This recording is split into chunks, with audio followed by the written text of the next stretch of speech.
구약성경 열왕기하 2장 19절부터 25절까지 말씀입니다. 우리 다 함께 읽어보도록 하겠습니다. 19절부터 그 성읍 사람들이 엘리사에게 말하되 우리 주인께서 보시는 바와 같이 이 성읍의 위치는 좋으나 물이 나쁨으로 토산이 익지 못하고 떨어지나이다.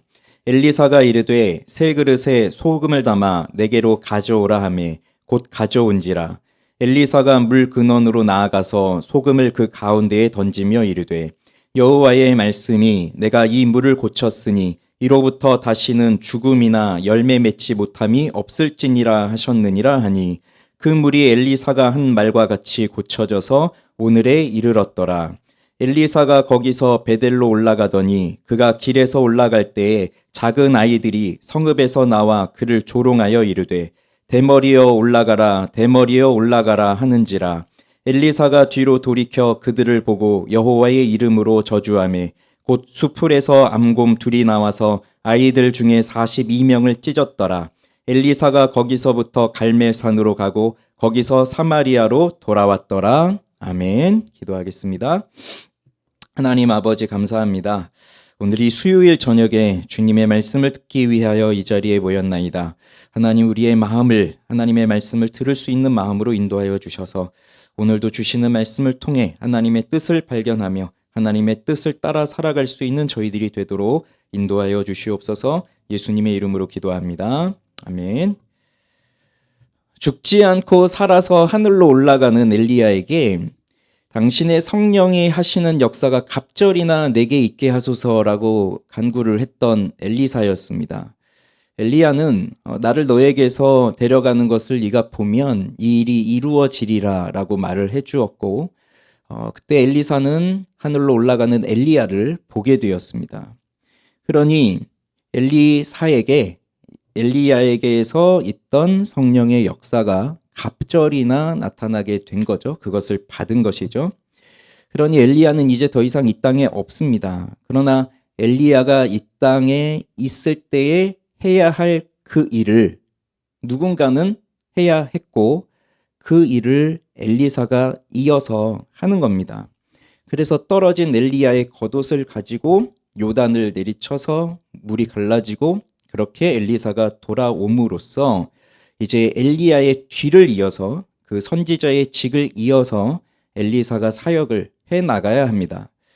자, 그러면 이제 이 엘리야의 뒤를 이어 선지자의 직을 이어가는 엘리사에게 그 선지자로서의 권위, 하나님의 말씀을 선포하는 자로서의 권위, 하나님의 일을 나타내는 권위가 사람들에게 나타나야 되는데 이것이 어떻게 나타나는가, 어떻게 일어나는가, 오늘 이제 두 가지가 나오고 있습니다.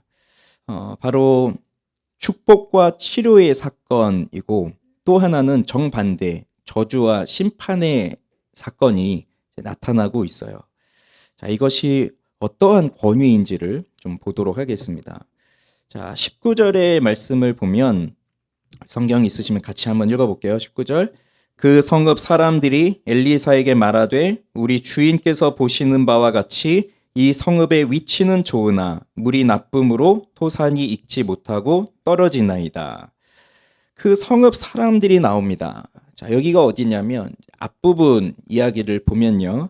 엘리사가 여리고에 머무는 중에 선지자 그 제자들이 엘리야의 시신을 찾으러 50명의 용사들을 보내게 해달라고 했었죠. 그래서 그들이 찾다가 결국 못 찾고 돌아온 일이 바로 앞에 나옵니다. 그것이 여리고에 머무는 중에 있었던 일이거든요. 그러니 오늘 이 그 성읍 사람들이라고 하는 것은 바로 그 여리고 성읍에 살고 있는 사람들입니다. 그리고 이것은 여리고에서 일어난 일이죠.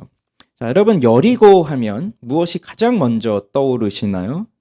성경을 좀 읽으신 분들 아니면 주일학교 때 교회를 그때부터 다니셨던 분들은 여리고 하면 자연스럽게 여호수아와 이스라엘 백성들이 요단을 건너서 가나안 정복 전쟁을 시작할 때 첫 번째로 마주했던 곳이 여리고 성이었고 그 여리고 성을 돌아서 무너졌던 그 이야기가 가장 먼저 떠오를 것입니다.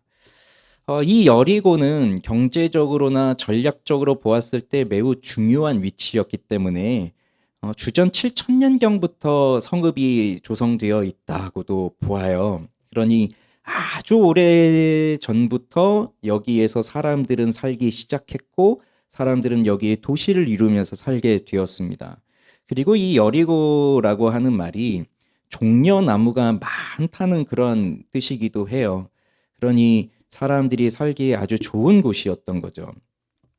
이스라엘 백성들은 스스로의 힘으로 이 여리고 성을 무너뜨릴 수가 없었습니다. 아주 견고한 성이었죠. 그렇지만 하나님의 기적으로 이 성을 무너뜨리고 가나안 정복이 이제 시작이 되는데, 자, 오늘 그 여리고 성에 살고 있는 사람들의 이야기가 나오는 거예요. 그런데 이들이 이렇게 입지가 좋은 곳이어서, 사람 살기에 좋은 곳이어서, 종려나무가 많은 곳이어서, 그래서 아주 오랜 전부터 사람들이 살고 있던 이 지역에 살고 있는 사람들에게도 지금 문제가 있습니다. 무슨 문제입니까? 지금 금방 읽어본 것처럼 우리가 이 땅은 너무 좋습니다. 우리가 살기에는 너무 좋은 것입니다. 그런데 물이 나쁨으로 토산이 익지 못하고 떨어집니다. 이런 고민을 안고 나온 겁니다. 당시 농경사회를 생각해 본다면 이 농경사회 시대의 사람들은 무엇으로 먹고 삽니까? 씨를 뿌리고 농사를 지어서 거기서 맺히는 열매들을 가지고 그 수확을 가지고 살아가야 되는데, 그런데 씨를 뿌리고 열심히 농사를 지어도 거두어 드리는 것이 없어요. 열매가 익기도 전에 다 떨어져 버려요. 그러니 이것은 먹고 사는 문제하고 연관된 겁니다. 이게 단순히 무슨 기후 문제 때문이 아니라 뭐 엘리야 시대 때 가뭄이 3년 6개월 이상 일어나서 그래서 가뭄 때문에 일어난 일이 아니라 다른 건 다 괜찮은데 보니까 물이 안 좋은 것 같아요. 그래서 물 때문에 사람들이 살 수가 없다. 즉 생존 문제하고 걸려 있는 거예요. 그러니 가만히 있을 수가 없죠. 이 문제를 해결하지 않으면 사람들이 살 수가 없으니까. 자, 그런데 여기서 또 하나의 접근이 가능합니다. 여기 토산이 익지 못하고 떨어진다라고 번역되어 있는 이 말이 그 땅 안에 있는 사람들하고도 연관이 되어져 있는데, 여기 그 익지 못하고 떨어진다는 말이 또 다른 히브리 단어의 또 다른 뜻으로는 자식을 잃다라는 뜻도 있어요. 낙태한다는 뜻도 있어요. 그래서 그 땅에 사는 사람들이 자식이 없습니다. 이런 말도 되는 겁니다. 농사를 지어서 열매가 맺혀야 되는데 열매가 떨어져 버리니 열매의 결과도 없고, 또 그 땅에 살고 있는 가축들이 새끼를 낳고 번성해야 되는데 새끼를 낳지 못하고, 사람들도 자식을 낳아서 번성해야 되는데 자식을 낳지 못하고 낙태하거나 죽게 되고, 이런 일이 일어난다는 거예요. 그러니 이 당시는 농경사회 그리고 다산의 사회입니다. 농경사회로서는 추수가 풍년이 이루어져야 번성하는 것이고, 다산사회는 자녀를 많이 낳으면 낳을수록 그것이 복이라고 하는, 그게 축복이었거든요.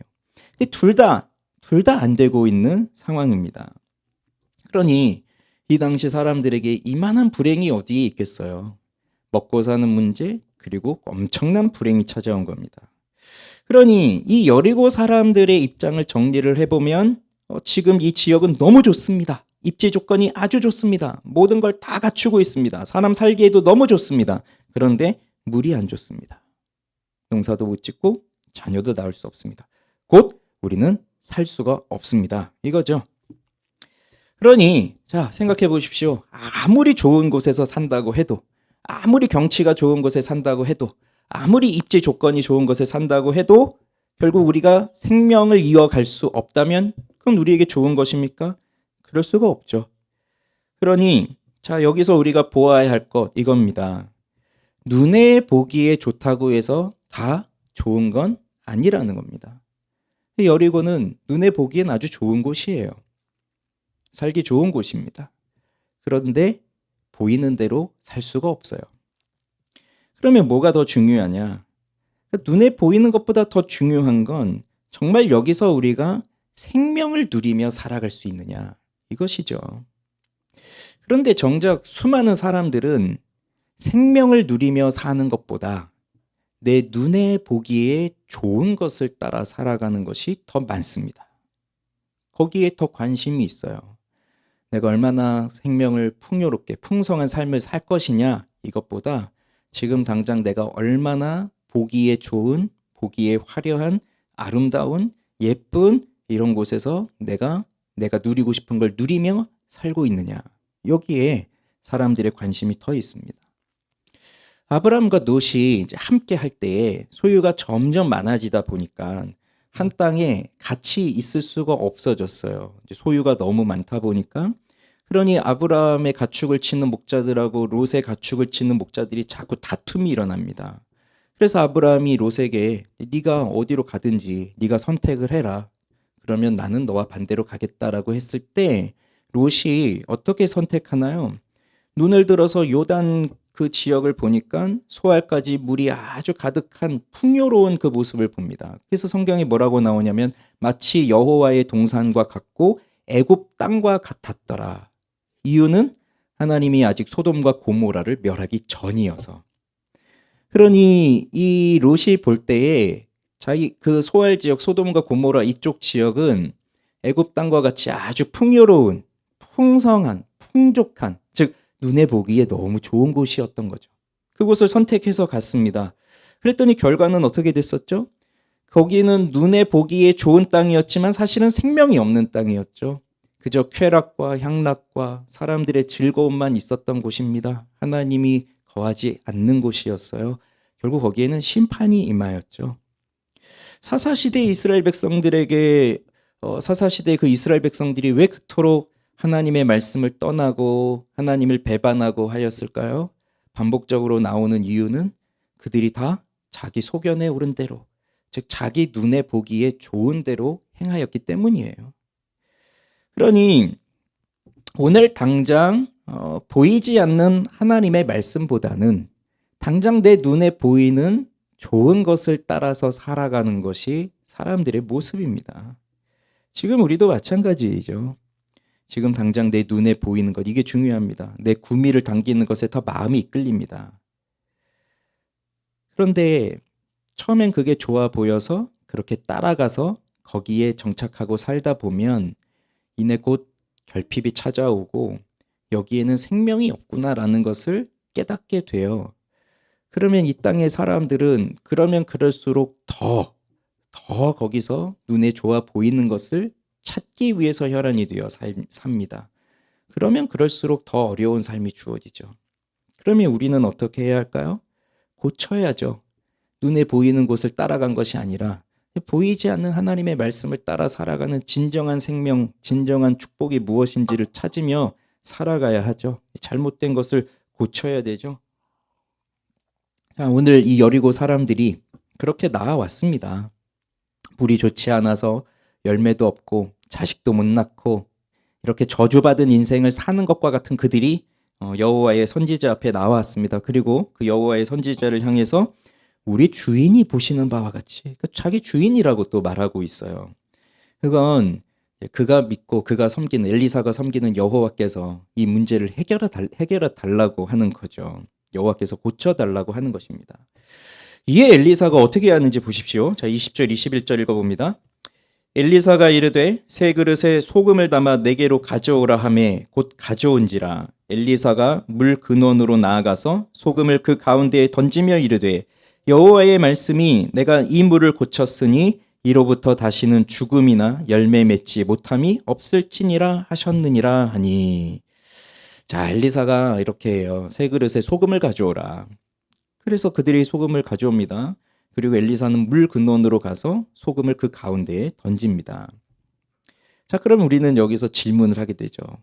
새 그릇에 소금을 가져오란 이유는 무엇일까? 그리고 왜 물에다가 소금을 뿌릴까? 이게 이제 질문이 떠오릅니다. 그런데 성경의 그 이유에 대해서는 명확하게 나오지 않기 때문에 여기서 새 그릇, 소금, 이게 무슨 의미인지는 정확하게 나오진 않지만, 그런데 이제 이 새 그릇에 담았다는 것을 어떤 학자들은 그걸 예배의 의미로 보기도 해요. 그러나 이런 의미가 있습니다. 새 그릇은 결국 무엇과도 닿지 않은 것이니까 그거는 곧 정결한 걸 뜻하는 거죠. 부정하게 된 건 부정한 무언가에 접촉하거나 닿았을 때 부정해지는 거잖아요. 그래서 아무 것에도 닿지 않았던, 아무 것으로도 쓰지 않았던 새 그릇은 이제 정결함, 거룩함을 상징하고, 그래서 그 새 그릇으로 가져가서 그 여리고를 고친다는 건 이제 이 부정하고 더럽혀져 있는 여리고를 정결하고 거룩하게 고치겠다고 하는 그런 상징이 여기 담겨져 있어요. 그러나 너무 그렇게 새 그릇이라고 하는 이 그릇에 너무 그렇게 초점을 두지 않아도 될 것 같습니다. 자, 그럼 소금은 또 뭘 뜻할까요? 소금을 가지고 물에 뿌렸거든요. 물에 던졌거든요. 그러면 물이 오염됐거나 물이 좀 더럽혀졌다면 거기에 소금을 넣으면 이 물이 깨끗해지는 것인가? 자, 그런 생각을 하고 만약에 우리도 사는데 여기 물이 좀 좋지 않은 것 같아요. 물이 좀 흐려졌어요. 그러면 거기 가서 소금 들고 가서 거기다 소금을 던져 넣으면 그 물이 깨끗해질 겁니까? 그런 건 아니죠. 그러니 소금이 물에 들어가서 화학적 반응을 일으켜서 그 물을 바꾸었다는 그런 의미는 아닙니다. 소금이 가지고 있는 상징적 의미가 있는 거죠. 근데 구약에 보면 이 소금은 뭐하고 연결이 되냐면 하나님의 언약하고 연결이 되어 있어요. 예를 들어 민수기 18장 19절에 보면 이스라엘 자손이 여호와께 거제로 드리는 모든 성물은 내가 영구한 몫의 음식으로 너와 내 자녀에게 주노니 이는 여호와 앞에 너와 내 후손에게 영원한 소금 언약이니라. 소금 언약. 이 역대하 13장 5절에도 나옵니다. 여호와께서 소금 언약으로 이스라엘 나라를 영원히 다윗과 그의 자손에게 주신 것을 너희가 알 것이다. 소금은 언약하고 연결시키고 있어요. 구약에 보면 5가지 제사가 나옵니다. 번제, 소제, 화목제, 속죄제, 속건제 이렇게 5가지가 나오는데 그 중에 짐승을 바치지 않고 곡식으로 드리는 제사가 있어요. 그걸 소제라고 합니다. 그러면 이 소제에는 곡식으로 드리는 건데 여기는 넣지 말아야 할 것이 있어요. 누룩을 넣지 말라고 하셨어요. 그런데 넣으라고 한 것이 있습니다. 소금을 넣으라고 했어요. 그래서 이 곡식으로 드리는 제사에 그 제물에 소금을 넣으라고 했는데 이게 바로 이 언약하고 상징이 있기 때문에 그런 거예요. 하나님과의 언약. 그러면 이 소금은 곧 영원한 언약을 상징하고 있고 그래서 제물에 소금을 뿌린다는 것은 그 제물을 드리는 예배자가 하나님과 영원한 언약 관계에 있다는 것을 보여주는 것입니다.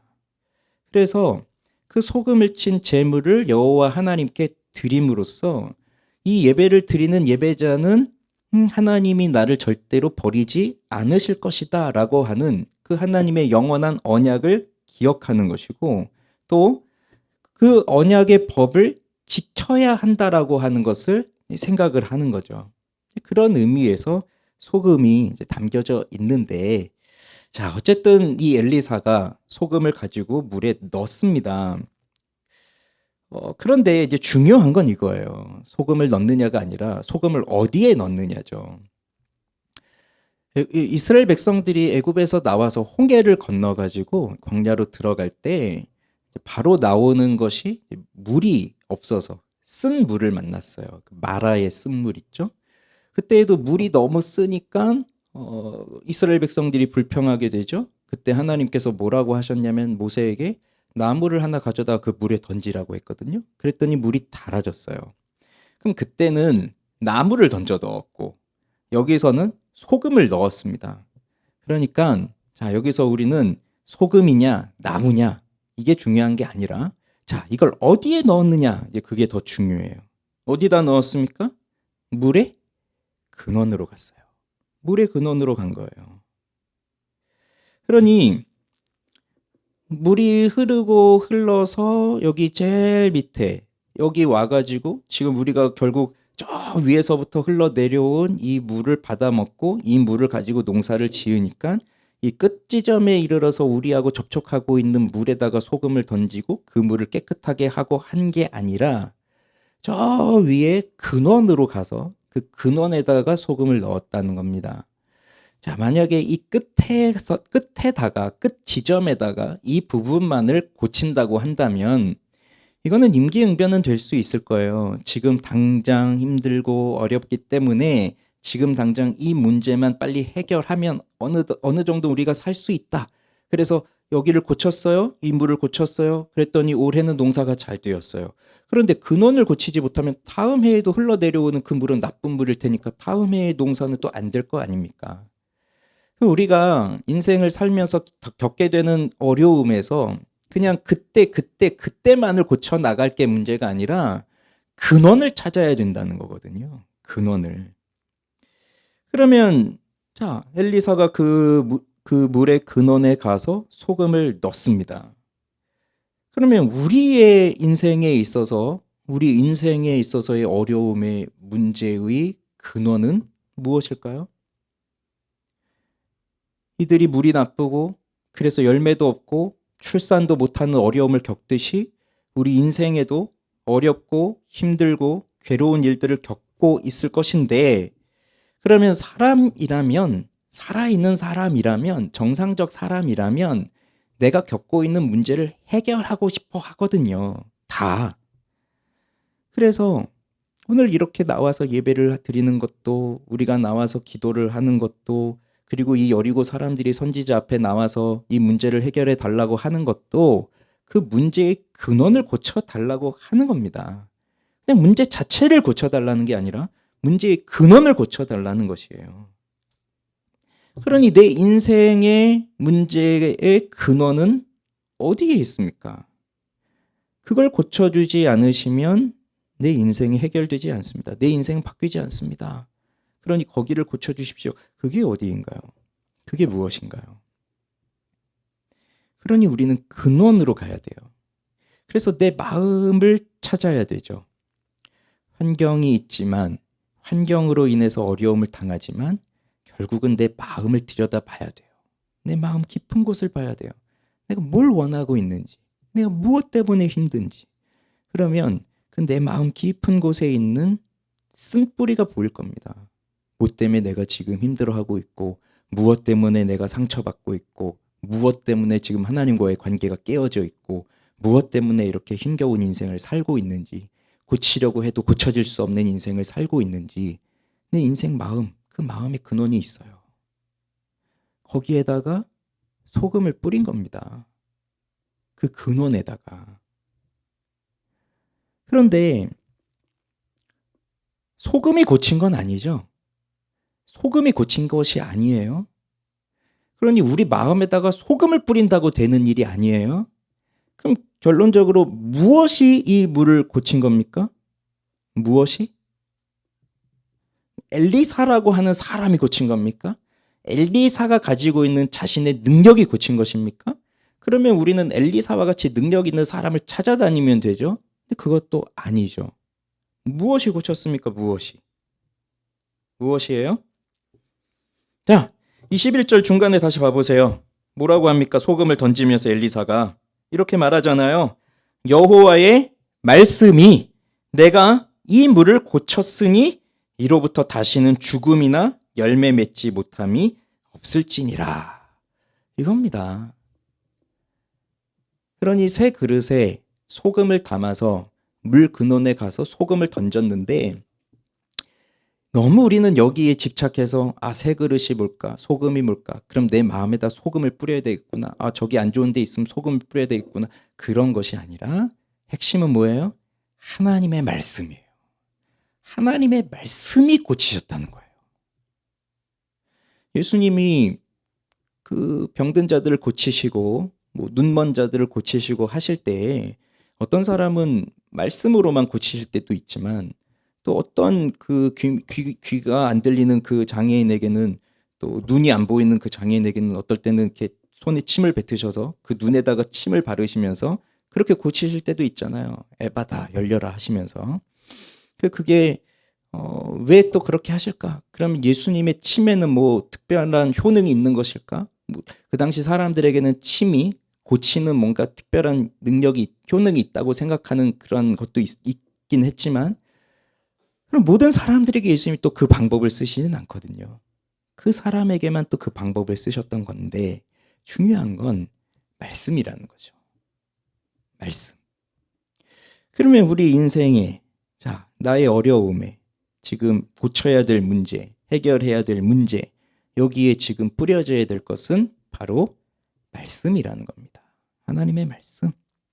근데 이 여호와의 말씀이 놀라운 게 뭐냐면 내가 이 물을 고쳤으니 다시는 죽음이나 열매 맺지 못함이 없을지니라라고 말씀하세요.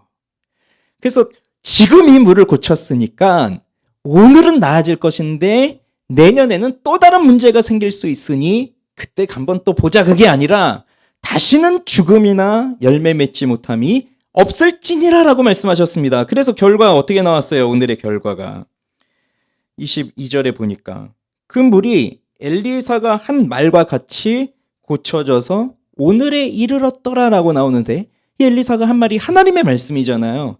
그래서 오늘에까지 이르렀다고 했는데 그 오늘이 언제겠습니까? 이 열왕기서가 쓰여지고 있던 그 당시잖아요.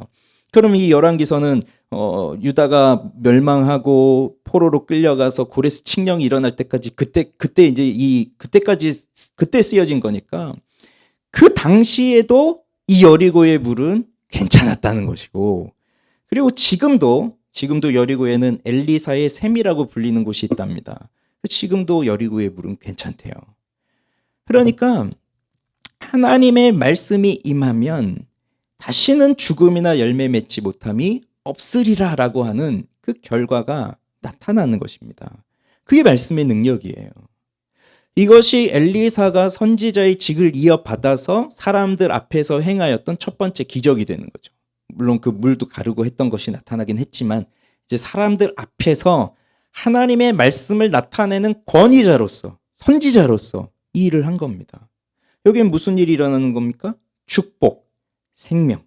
그러니까 죽음을 물리치고 어둠을 물리치고 생명과 축복의 역사가 일어나고 있어요. 하나님의 말씀으로. 자, 그 다음 이제 두 번째는 이제 그 다음 이야기는 사실 우리가 성경을 이 부분을 읽으신 분들은 좀 의아한 부분일 거예요. 저도 기억이 나요.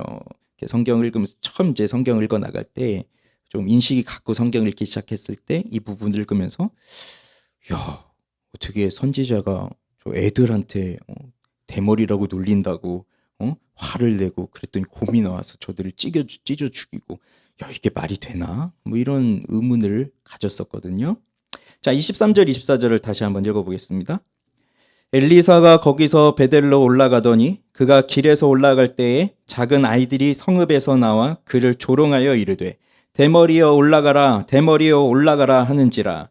엘리사가 뒤로 돌이켜 그들을 보고 여호와의 이름으로 저주하며 곧 수풀에서 암곰 둘이 나와서 아이들 중에 42명을 찢었더라. 아멘 해야죠. 이 또 기독교에 또 반감을 갖는 사람들은 또 이런 구절 보면 좋은 거 잡았죠. 어떻게 사람을 저렇게, 그것도 아이들을 저주해서 죽일 수 있나. 근데 이제 보십시오. 이게 베델로 올라가다가 일어난 일입니다. 그리고 거기서 나온 아이들이 작은 아이들이라고 되어 있는데 대머리에 올라가라, 대머리에 올라가라고 나옵니다. 여호와의 이름으로 저주합니다. 그래서 42명이 곰이 나와서 찢어 죽였는데 죽었다는 얘기는 안 나오죠. 찢었다고 나오죠. 찢어서 뭐 거의 죽었겠죠. 이게 과연 정당한 일인가? 선지자로서 아무리 권위를 나타내려고 해도 이게 맞는 일인가? 이런 의문을 가질 수밖에 없는데, 자, 우리가 여기서 주목해서 봐야 할 것은 이 사건이 일어난 장소입니다. 어디입니까? 베델로 올라가는 중입니다. 베델입니다. 베델. 그러면 이 베델 하면, 자, 여러분은 베델 하면 또 무엇이 생각나나요?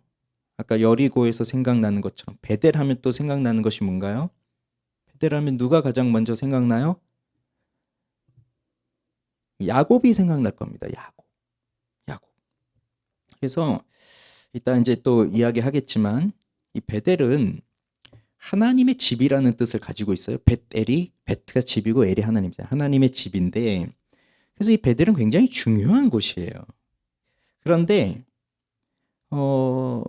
엘리야와 엘리사가 지금 요단을 건너가서 엘리야가 올라가기 전에 쭉 여러 곳을 지나올 때 어디를 지나왔냐면 바로 베델을 지나온 거예요. 그리고 여리고 지나오고 다시 이제 거길 간 건데 거기 누가 있었습니까? 선지자의 제자들이 있었어요. 그래서 베델은 선지자 학교가 있었구나. 선지자의 제자들이 있구나. 이렇게 볼 수 있지만 그런데 또 베델엔 뭐가 있습니까? 선지자 학교만 있는 게 아니라 베델에는 금송아지. 솔로몬 이후에 여로보암과 르호보암으로 북이스라엘과 남유다가 나누어질 때 예루살렘은 남유다에 있으니까 그 북이스라엘의 10지파는 철기가 되거나 제사를 드리거나 하면 예루살렘에 있는 성전으로 가야 되잖아요. 근데 나라가 이미 갈라졌는데, 쪼개졌는데 그 통치자가 자기 나라 백성들이 저 옆나라 그 예루살렘으로 가는 걸 허용하겠어요? 안 되죠. 거기 가면 안 되죠.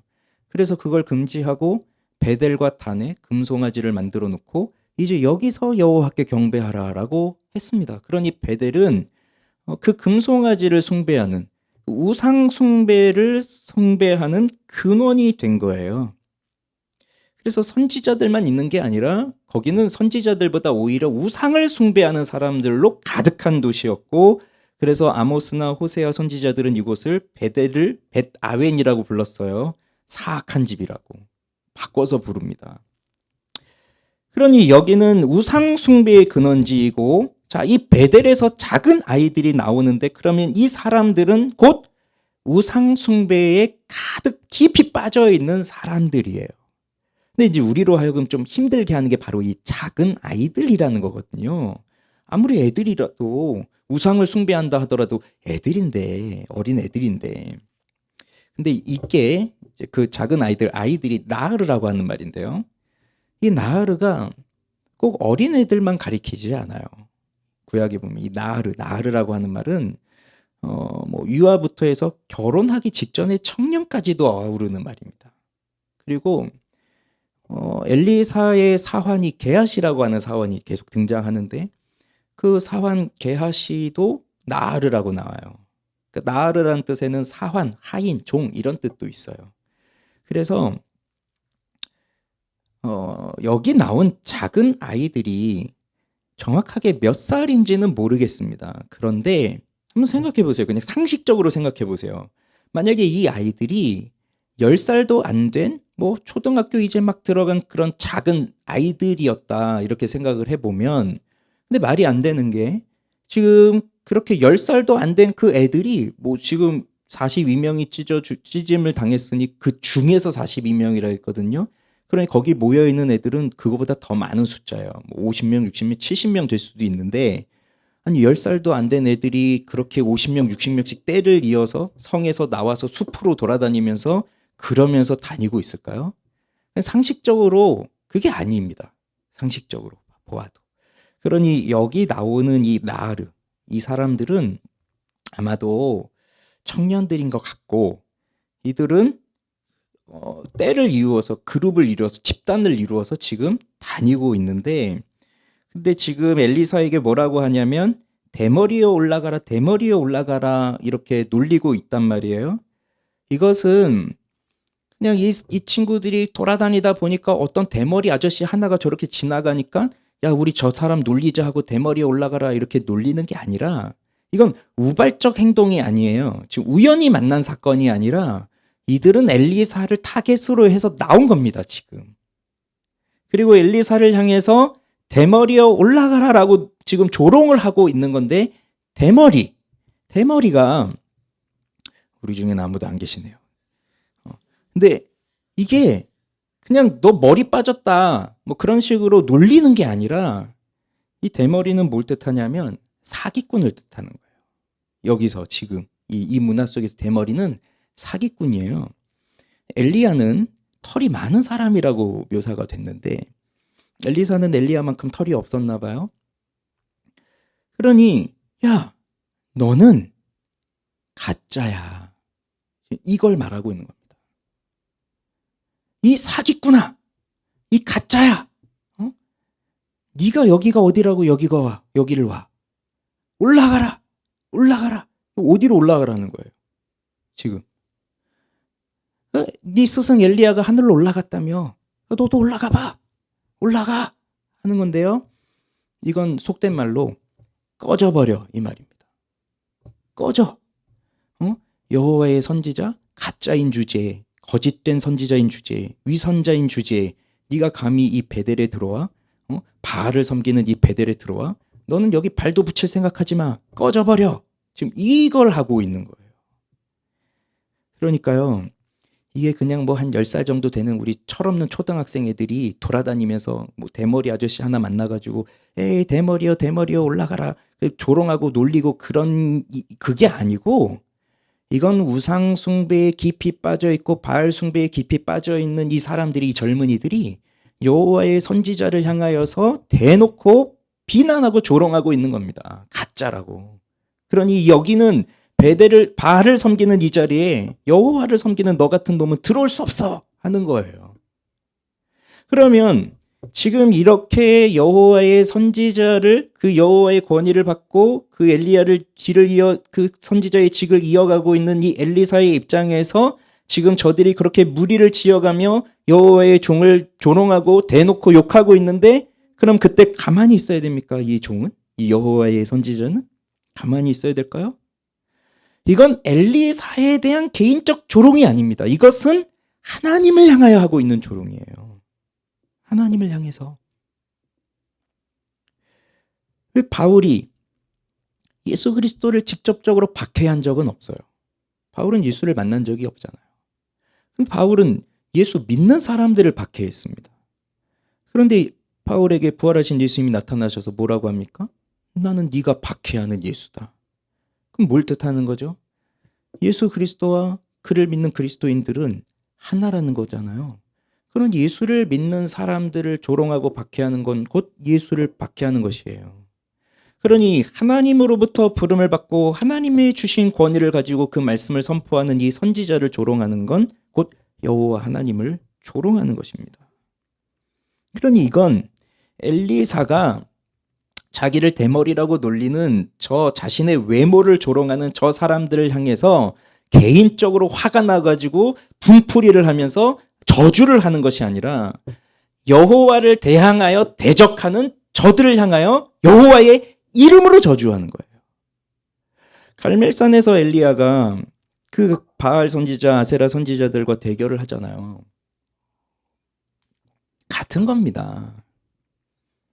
그래서 나중에 850명을 다 죽이잖아요. 우리가 그걸 보면서 이 바알 선지자, 아세라 선지자들 왜 죽일까? 불쌍하게. 그렇게 생각하지 않잖아요. 같은 거예요. 같은 거. 그러니까 우리가 이 작은 아이들이라고 해서 무슨 어린 애기들이라 생각하니까 이건 뭐 문제 있다 생각하지만 그걸 뜻하는 것이 아닙니다.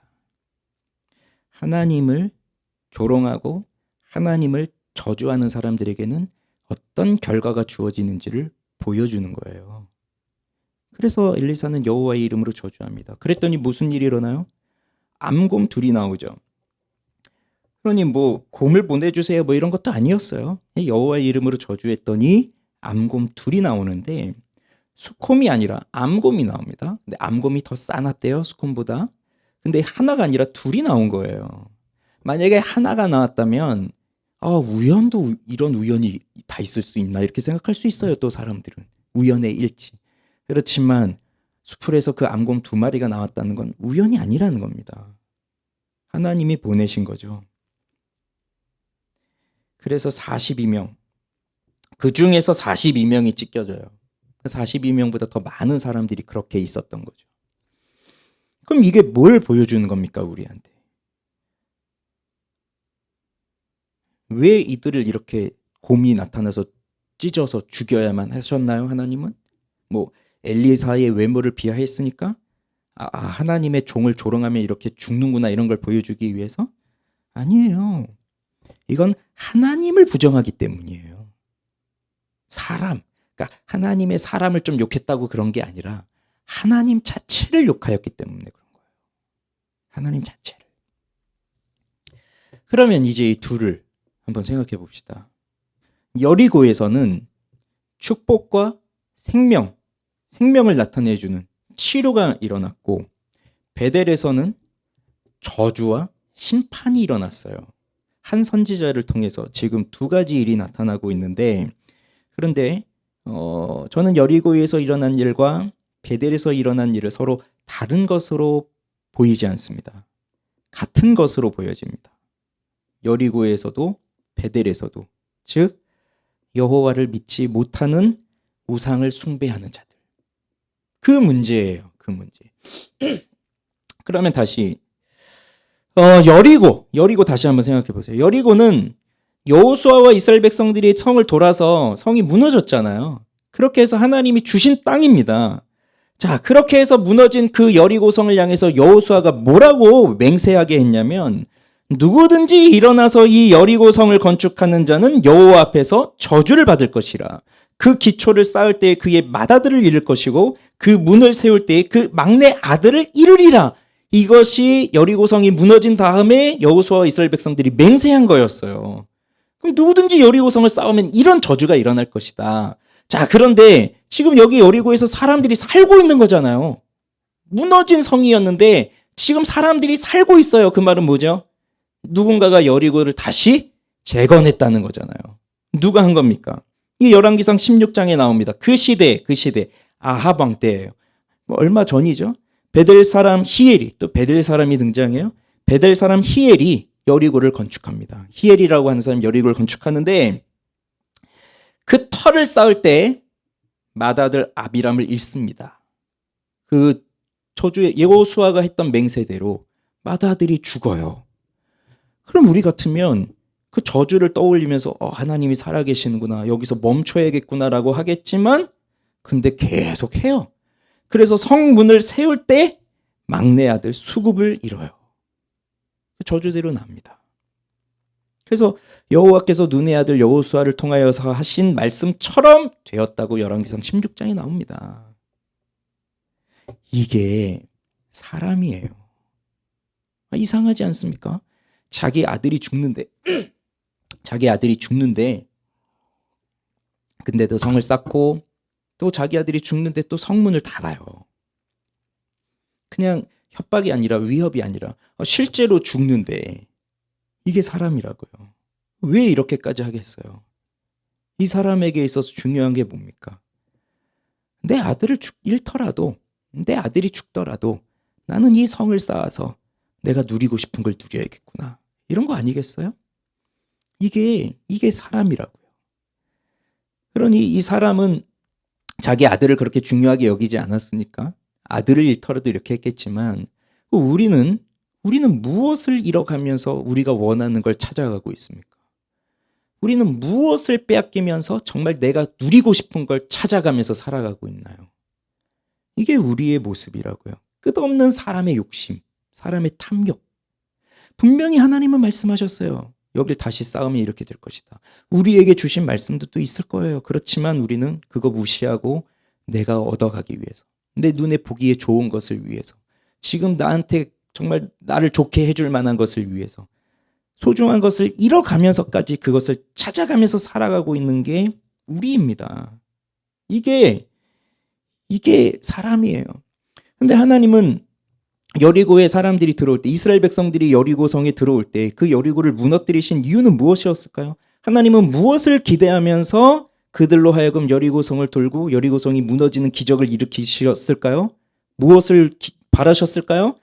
그 여리고의 사람들이, 그 가나안 땅에 살고 있던 사람들이 하나님을 모르고, 하나님의 공의를 모르고, 하나님의 말씀을 모르고 자기 눈에 좋은 대로, 자기 소유기 욕심대로 그렇게 살아가던 그 사람들을 심판하시고, 이제 그 땅에는 하나님을 사랑하고 하나님의 말씀대로 사는, 하나님의 뜻대로 이루어지게 하는 그 사람들을 거기에 심으셔서 이제 하나님의 공의와 하나님의 영광이 드러나도록 살게 하시는 것을 목적을 두시고, 하나님은 그것을 계획하시고 거기에 여리고 성을 무너뜨리시고 거기에 새 사람들, 하나님의 백성들을 거기에 심으신 건데, 근데 시간이 지나면서 이스라엘 백성들이 어떻게 해요? 똑같이 그들과 한단 말이에요. 그 멸망당한 여리고성의 사람들 아무도 살지 못했잖아요. 그렇게 모두가 심판당한 그 여리고성 사람처럼 다시 거기에 여리고를 다시 세우는데, 하나님의 나라의 여리고를 세우는 것이 아니라 우상 숭배의 여리고를 세우고 있단 말이에요. 그러니 이것이, 하나님이 그걸 가만히 두시면 되겠습니까? 그러니 물이 좋을 수가 없는 거예요. 아무리 입지가 좋고 아무리 환경이 좋고 아무리 사람 사는 것이 좋다 해도 정말 정작 중요한 물이 좋을 수가 없는 거예요. 베델은 어떤 곳이죠? 베델은 베델은 야곱이 생각난다고 했잖아요. 야곱이 여호와 하나님을 만난 겁니다. 에서를 피해서 외삼촌 집으로 갈 때 어느 한 곳에 이르러서 돌에 베개를 베고 잠을 잘 때 꿈에서 사닥다리가 나오면서 하나님의 사자들이 오르락 내리락 하고 거기서 하나님의 말씀을 듣고 하나님을 만난 자리가 바로 여기였고 이곳의 이름을 베델이라고 지었어요. 야곱이. 하나님의 집. 그리고 나중에 돌아와서 어려움을 당하니까 이 야곱이 자기 가족들을 데리고 또 어디로 갑니까? 베델로 갑니다. 거기 가서 하나님을 만났던 그 자리로 돌아가서 회개하고 그 자리에서 다시 하나님을 만나게 되는 거룩한 부흥을 경험하는 곳이 베델이에요. 여기가 베델이라고요. 이런 역사적인 곳이라고요. 그런데 지금 베델은 어떤 곳이 되었나요? 여로보암이 이렇게 여로보암 왕이 그 예루살렘에 가지 못하도록 베델과 단의 금송아지를 만들어 둠으로써 이 베델은 이제 하나님의 집이 아니라 우상 숭배의 집이 되어버린 거예요. 그러니 여기를 가만히 둘 수가 있냐고요.